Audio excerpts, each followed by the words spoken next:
বাংলাদেশে শিবানী নামে একটি নাগিন থাকতো। তার দুই ছেলে ও দুটো ছেলের বউ একসাথে থাকতো। একদিন শিবানী নাগিন খুব অসুস্থ হলো এবং তার দুই ছেলে ও দুই ছেলের বউকে ডাকলো সে শিবানী নাগিন। আমার দুই ছেলে, তোমাদের বলছি আমি হয়তো আর বাঁচবো না, তাই আমার যা জমি জায়গা আছে তোমাদের দুই ছেলেকে সমানভাবে আমি দিয়ে দিতে চাই। মা, আপনি কি বলছেন?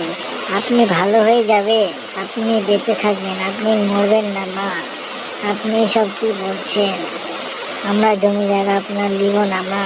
ছোট বৌমাটি বল, না বৌমা, আমি যদি তোমাদের সমান সমান করে সম্পত্তি না দিয়ে যাই আমি না মরেও শান্তি পাবো না।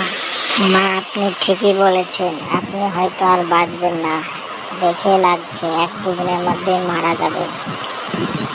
তো আমি বলি যে বাড়িটা আমার নামে দিন, ভালো মাঠের জমিটা আমাকে দিবেন, বাদ বাকি। বড় বৌমা, তুমি কি বলছো? ওই জমিগুলোতে তো কোনো আবাদ হয় না, পাথরে ভরা, কত সাল ধরে যে আবাদ হয়নি তা বলার নাই। তাহলে ওরা কি করে কি হবে? মোটা সোটা কাজ করবে, পাথর সরাবে, সরিয়ে আবাদ করবে। বড় দিদি যা চাই তাই দাও মা, আমি ওই পাথর সরিয়ে আবাদ করবো।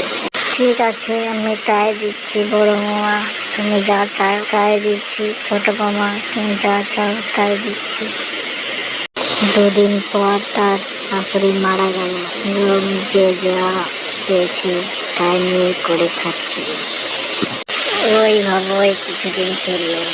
যে মতো নাগ বলল, আলিয়া নাগিন, চলো আমরা গিয়ে সেই মাঠ জমিতে পাথরগুলো সরিয়ে ফেলি, দিয়ে আবাদ করি, সেখানে তাও ফসল করলে কিছু লাভ হতে পারে।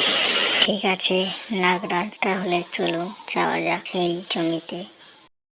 পাথর সরিয়ে মোটু সেখানে চাষবাস করতে লাগলো এবং সেখানে খুব ভালো ফসল হলো এবং তারা খুব বড়লোক হয়ে গেল। এবং ওদিকে তার দিদিরা খুব দিনের আস্তে আস্তে তারা গরিব হয়ে যাচ্ছে, মোটুটা বড়লোক হয়ে যাচ্ছে।